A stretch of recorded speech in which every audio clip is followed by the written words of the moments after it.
Hello and welcome to the Online Educators Forum. I'm your host, Lindsay Andreolli-Comstock.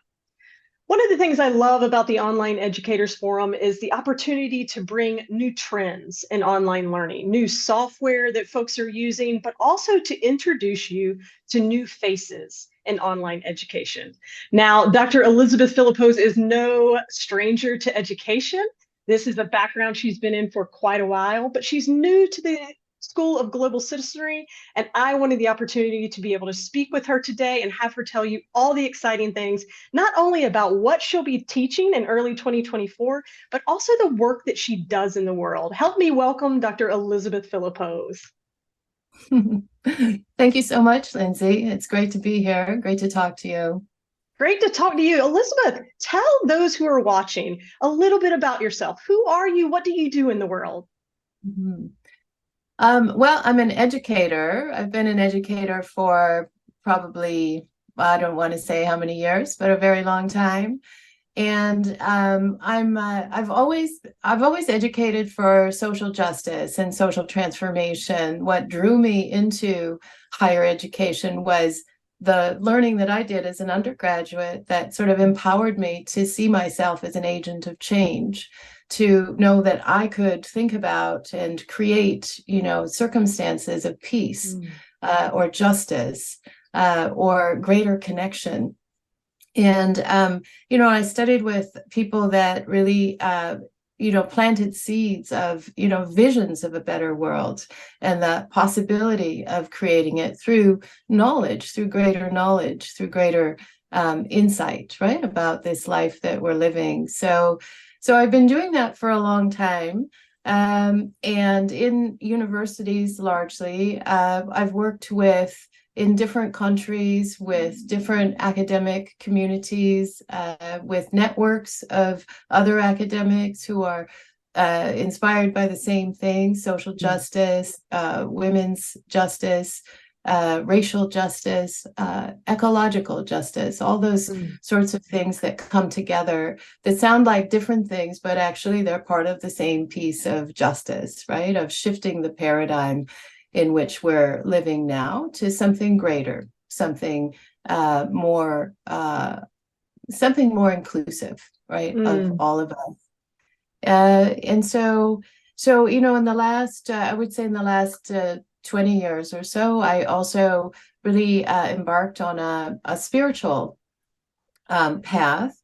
And that's a trans-denominational path of understanding, that there is a greater good, that we are here for something greater than just what we see in the material world, that there's more about us than we know, that there's more of us to express. And so that was a perfect fit with all of the academic stuff that I've done, because that really, at the core of any kind of social justice vision, it's a spiritual vision. It's a vision of us being connected to a greater whole.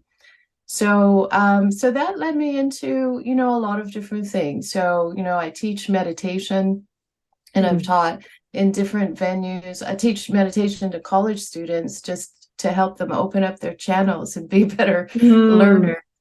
But I've also taught in like holistic mental health clinics, for instance, where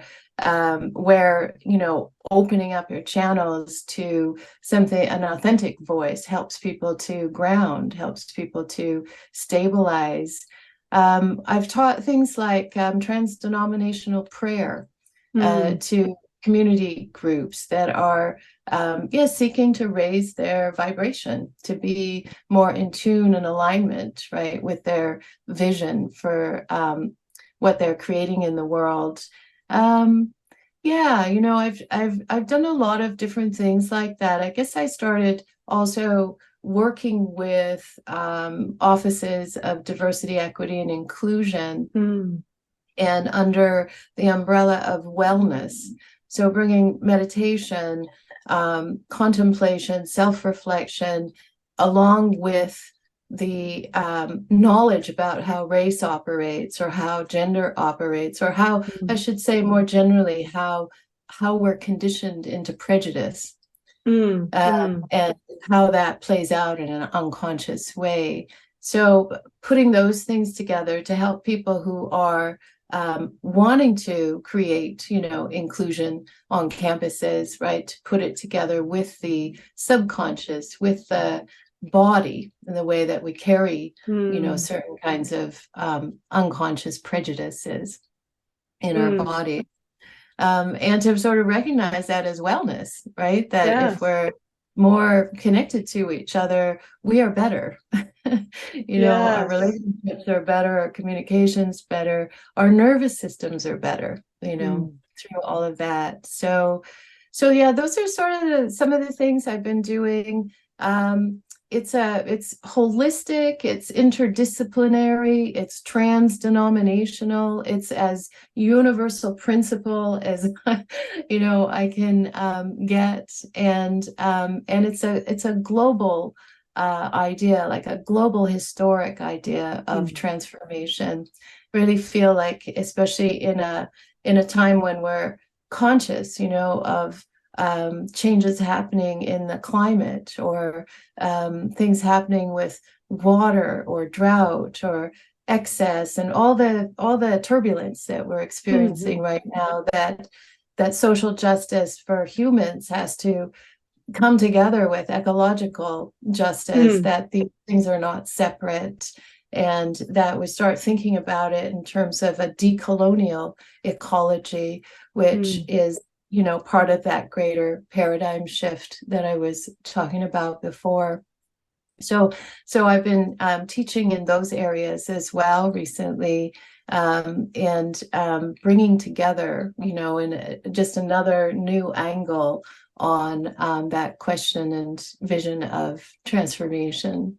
Yes. Wow.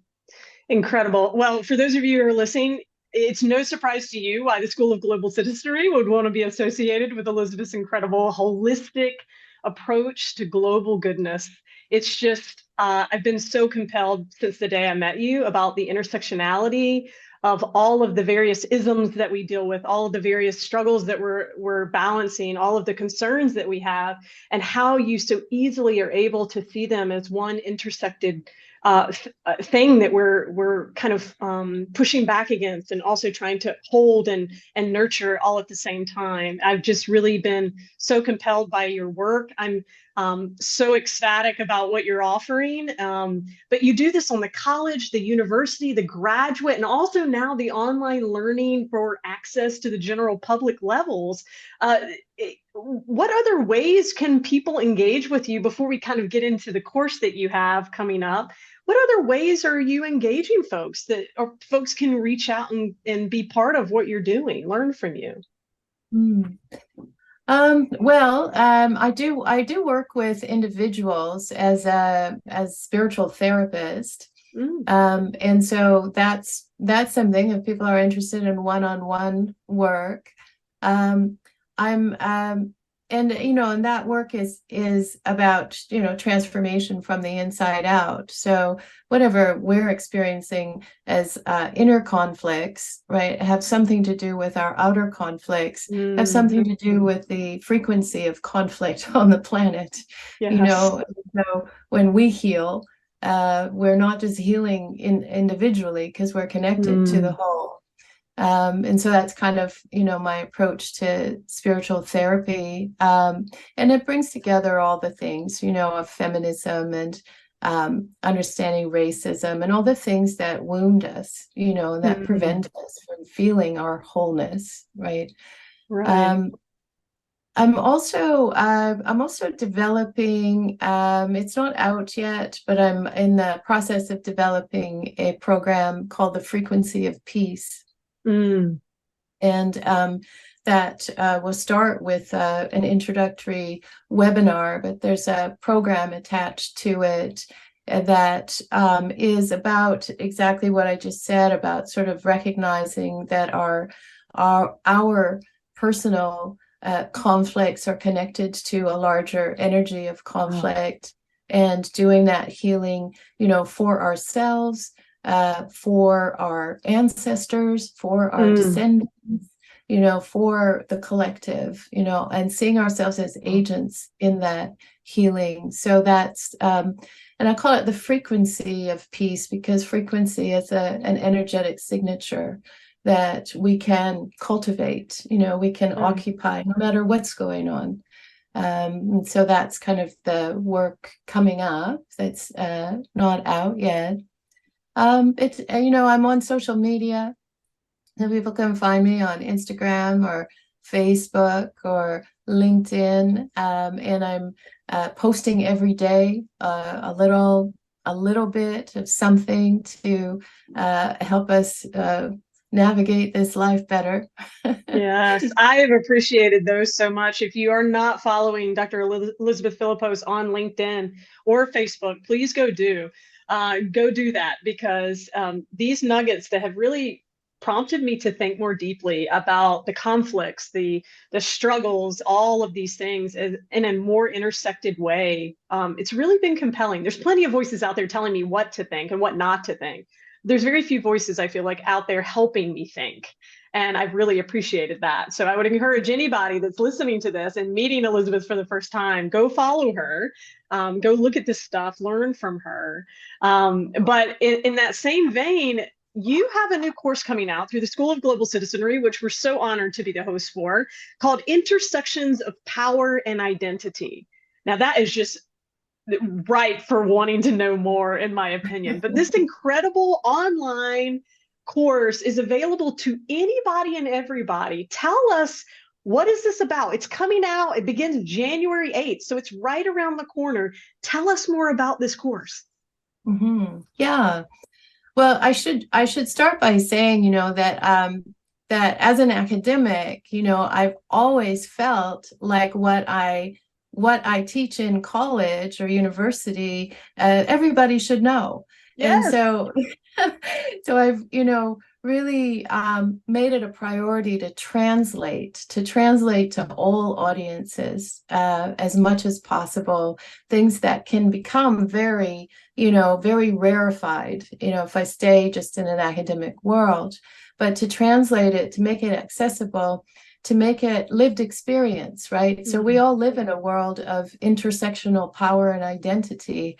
And to understand, to have a framework of understanding that shows us, the structures and systems and the history that have invented these things, right? We can take it very personally. Race can feel very personal and, wounding and scary. There's a lot of things that make it seem like it's personal. It's just me. It's just my experience, etc. But when you start to see it in a systemic and structural way, understand that a little bit about colonial history that invented these giant systems of division and separation that is based on a consciousness of scarcity and otherness. Right. And those are the connections, right? When we start to see like the system of capitalism that developed on plantations under colonial rule, under slavery, that got then translated and globalized, right? We see the way that Victorian gender roles went global. Everywhere that colonial powers occupied, they transformed societies to be nuclear, monogamous, families with an unwaged woman in the household and a man who goes out and makes money. Wow. That's not universal. That's invented. It's historically specific. It's like a moment in time that got cemented into us. We got the system of racial sciences through this period of colonial history that established, made up these names of Caucasoid and Negroid and a hierarchy of life that created species out of one species. There's only one species, it's human. But, invented all of these species designations and then created all of these institutions and turned it into something that, is enduring when, in fact, it was moments in time and, need-based inventions, right? The need for colonial powers. So this is different ways that we can see how the systems that we're in are really designed to serve power. And it's all about the upward transfer of wealth and the upward transfer of influence and the use of people, the pitting of people against each other, the divide and conquer strategies of empire that define, the systems that we're in today. So no wonder war seems like it's inevitable. Right? No wonder poverty seems like it's inevitable. If you start from the consciousness of scarcity, you say there's not enough to go around, and you decide that some people are not worthy. Well, that's how it plays out, right? So I think this course, it gives that education of that sort of colonial history, very brief, but in a systemic way. We see the connections between those systems of power that are new. Okay, so let's say institutionalized since maybe 1800s. So this is like yesterday in the history of humanity, right? For sure. We could see also, like I put a big emphasis on understanding how that shapes our subjectivity. So a lot of the course is self-reflective, it's contemplative, it's looking inside to the ways that we're educated from the inside out to see ourselves as separate. And awareness is the thing that breaks up these coagulated thoughts, right? Someone else's thoughts. So just having a self-awareness about the ways that we're shaped in society to see ourselves as separate helps to break that apart, helps to bridge some gaps. And then we look at things like sexuality.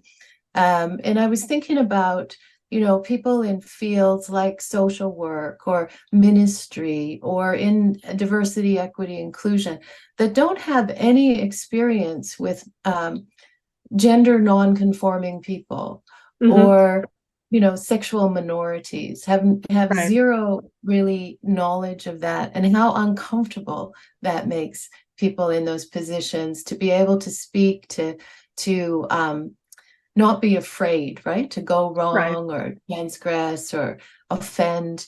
And so I wanted to also equip people with a kind of language, right, that sort of impersonalizes this system, right, takes our personality out of it, sees it as constructed and invented, and then gives you language, gives you insight, right, about how we might approach each other in these conversations. Because I do think it's so important that we understand systems of power.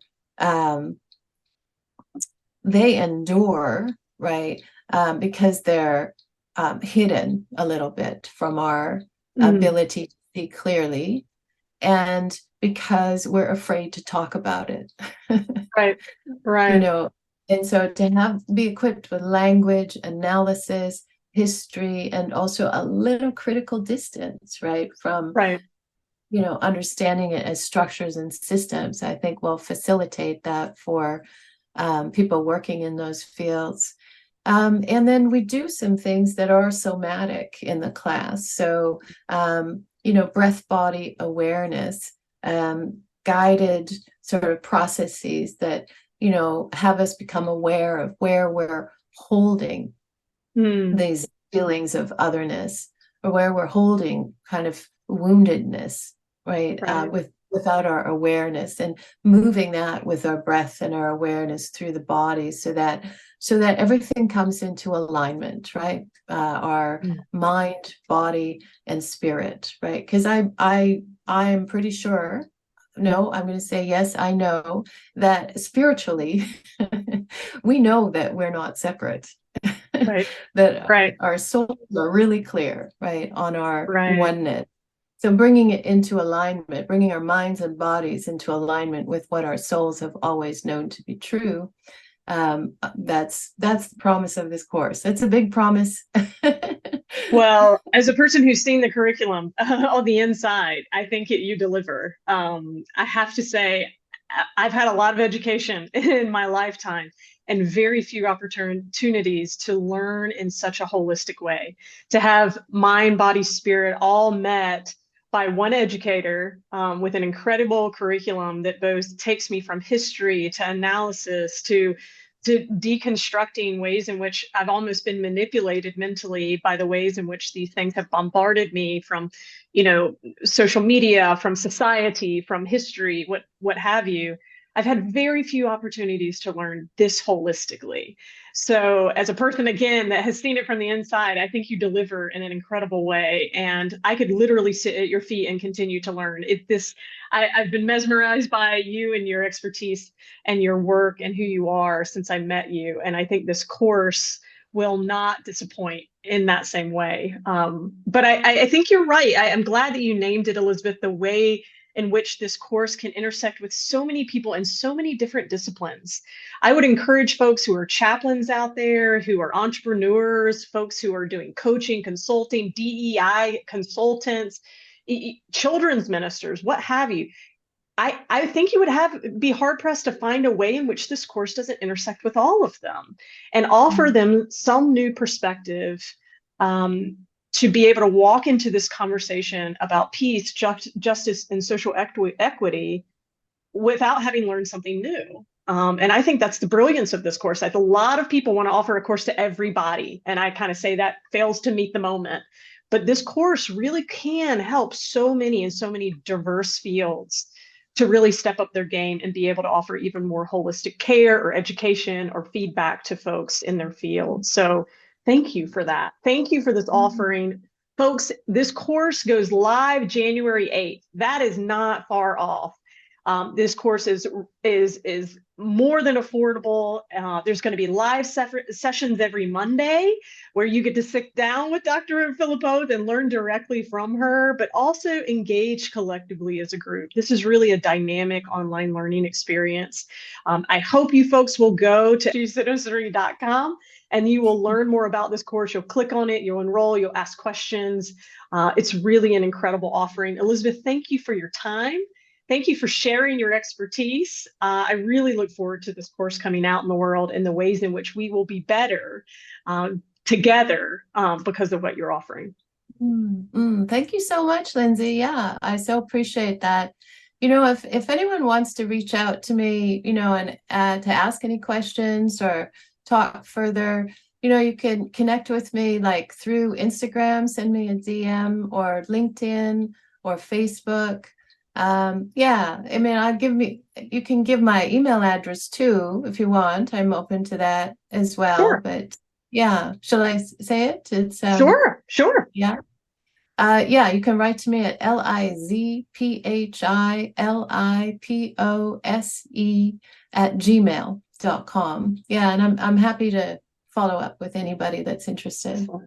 Excellent. And if you email sgcitizenry.com, if you do our contact form, we'll get you in contact with Dr. Philipose so you can ask those questions. If you can't remember the email address, we'll make sure that you get connected. But again, thank you so much for your time. We're super excited about this course. I'm super excited about who takes that leap of faith to learn in this way, because I think we need more of this in the world. And so we're really excited and honored to partner with you in it. Thank you so much for your time, Elizabeth. Yeah, thank you, Lindsay. I'm excited about the School of Global Citizenry. I'm glad to offer this through you. Yeah. Wonderful. Well, thanks so much. This is the Online Educators Forum. We'll see you next time.